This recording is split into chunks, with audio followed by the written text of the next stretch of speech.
hear people talk about negative emotions. It's an uncomfortable thing to talk about. It tells you that, oh yeah, like negative emotions are actually like normal. You know, some things have been romanticized a lot, so many of us think that we don't have access to them anymore. Like a complete lie. What are your triggers? What made you feel that way? Negative emotions grow and they fester.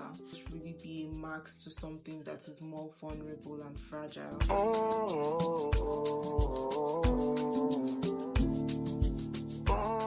Hi guys, welcome back to my channel. If you're new here, thank you for stopping by, and if you're not new, thank you for coming back. I love you so much. So you guys, in today's video, I'm going to be giving you practical tips on how you can deal with negative emotions. So if that's something you're interested in, then keep on watching. So oftentimes we hear people talk about positive emotions, like how to be happy, how to be more grateful, how to practice gratitude, etc. But then we don't really hear people talk about negative emotions, and that's because it's an uncomfortable thing to talk about. For an emotion like envy now, it can be that you're not supposed to be feeling envious at that particular moment, and so you don't know how to deal with like what exactly it is that you're feeling. Let me give you an instance. So say your friend just got a car, or your friend just like got this really nice job, and then you find yourself, instead of thinking that, oh, congratulations, is like, oh, that maybe should have been me.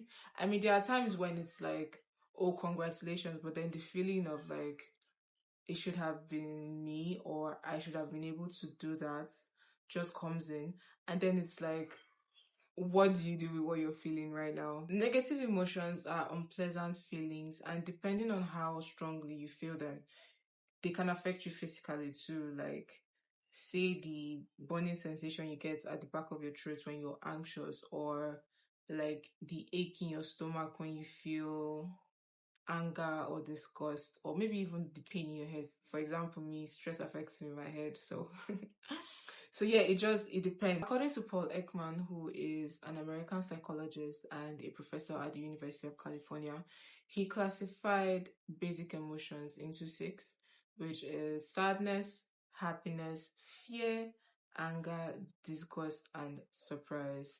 And then if you notice, 4 out of the 6 are negative emotions. And this tells you that, oh yeah, like negative emotions are actually like normal. Like, it is very normal for you to feel anger, very normal for you to, not be happy all the time, to be disgusted, to be scared. It's like very normal for you to be scared.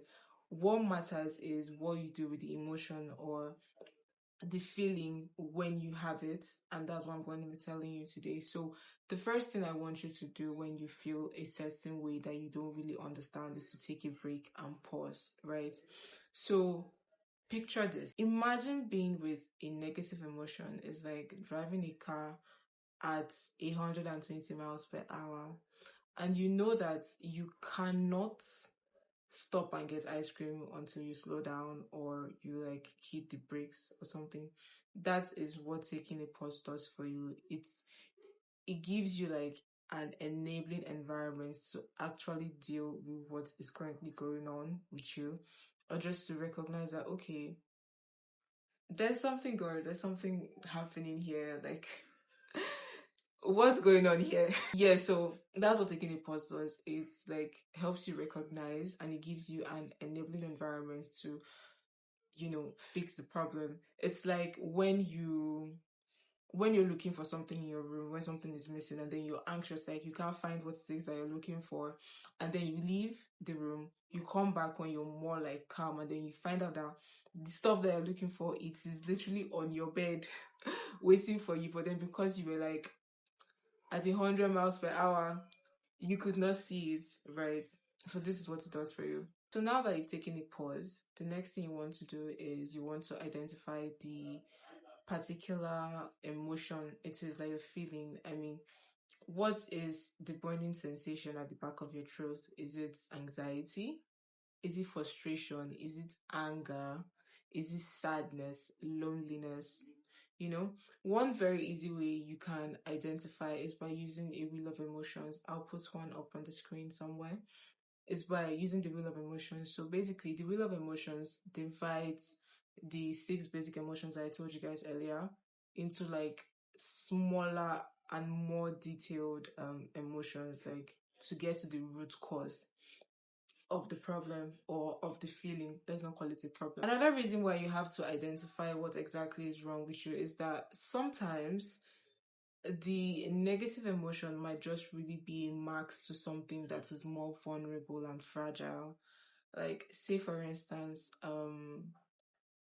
you are scared or embarrassed about putting yourself out there.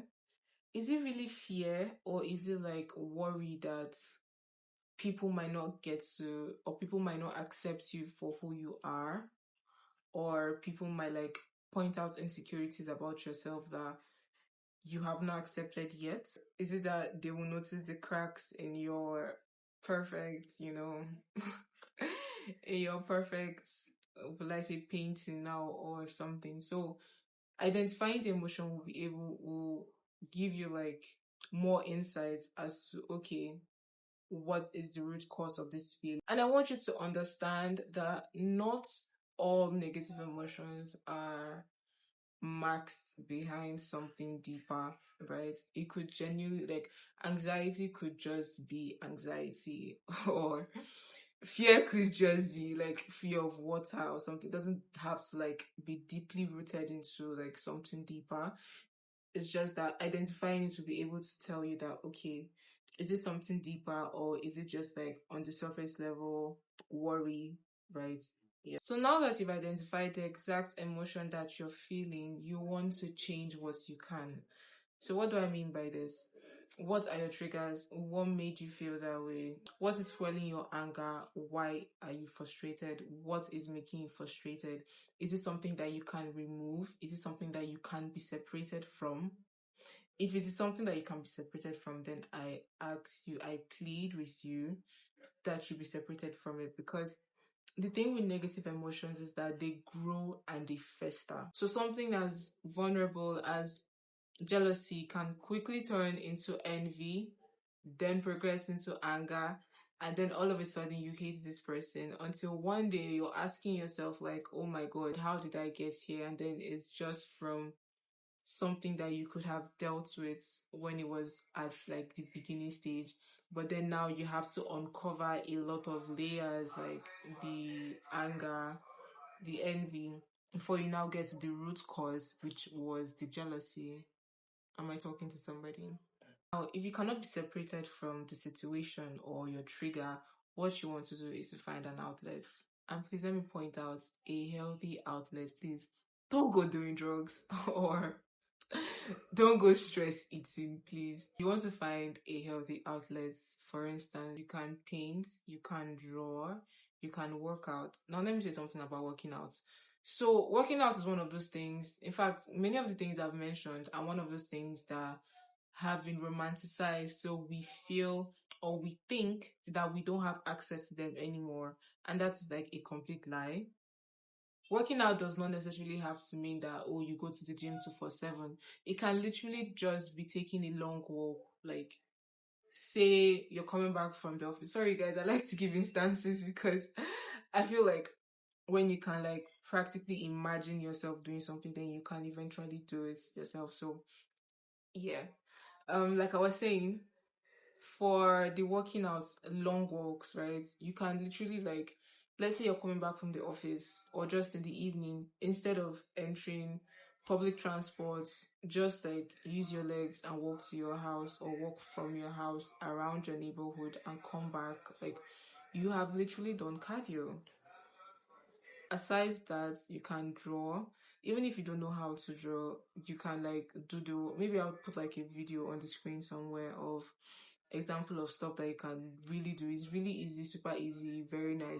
There's even journaling. Journaling is also an outlet for like emotions, not just negative emotions, but emotions in general. You cannot go to the gym. You can literally just take a long walk. You can jog, like genuinely jog on jog on a spot, ride a bike. Like, I don't know how to ride a bike. It's something I want to learn, but I'm not learned it yet. But then you can ride a bike, do jumping jacks, like 20 of them if 20 or 100, right? That is that is you working out, but you don't necessarily have to go to the gym and carry weights and like, yeah, you're just looking for like an outlet for the pent up energy, pent up emotion inside. The idea here is not to go overboard, it's just to, it's a release. Guys, isn't it crazy that the things we really enjoyed doing when we were kids are things that we use now to release pent up energy? Interesting. But I'd like to add that these tips are for people dealing with like minimal stress, just like looking for a way to deal with emotions that maybe they don't really understand.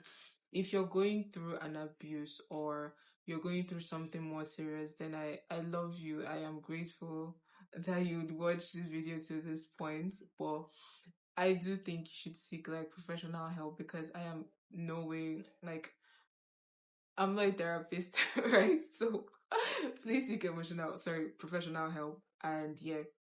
So let me reiterate the points. The first thing you want to do is you want to take a break and pause, right? Just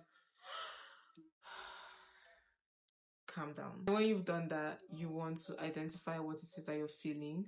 Are you anxious? Are you angry? Are you frustrated? Are you lonely? Are you sad? All of that jazz. Then you want to change what you can. Can you separate yourself from your trigger? Is your trigger still there? Can you separate yourself from the situation? Can you separate yourself from the person? If you can, I advise you do. Then after you have been separated, or if you cannot be separated, you need to find an outlet. Don't let the emotion fester inside you. You need to release it some way. And then like how you release it is to find an outlet, right? Paint, draw, sing, scream, like hit something. I mean, not people, just like, you know how we have raid rooms now. I want to go to a raid room, but yeah, you can genuinely go to a raid room, find an outlet. And yeah, I want to add an extra tip, which is change the way you think about the situation. So for an emotion like embarrassment is mostly like, oh, I shouldn't have done that. Oh, I should have done this. Why did that happen? Oh my God, I'm so shy. I can't. Yeah. So instead of letting your thoughts end at, oh, I shouldn't have done that. Oh, I should have done this. Like, continue. Like, think of it like, oh, I shouldn't have done that, but I did do that, and there is nothing I can do to change it. So I am not going to be bothered by it anymore. It's just like spelling yourself, yeah? Telling yourself that, not just telling yourself, like you are now accepting that, okay, yeah, what is done is done. You cannot change the past.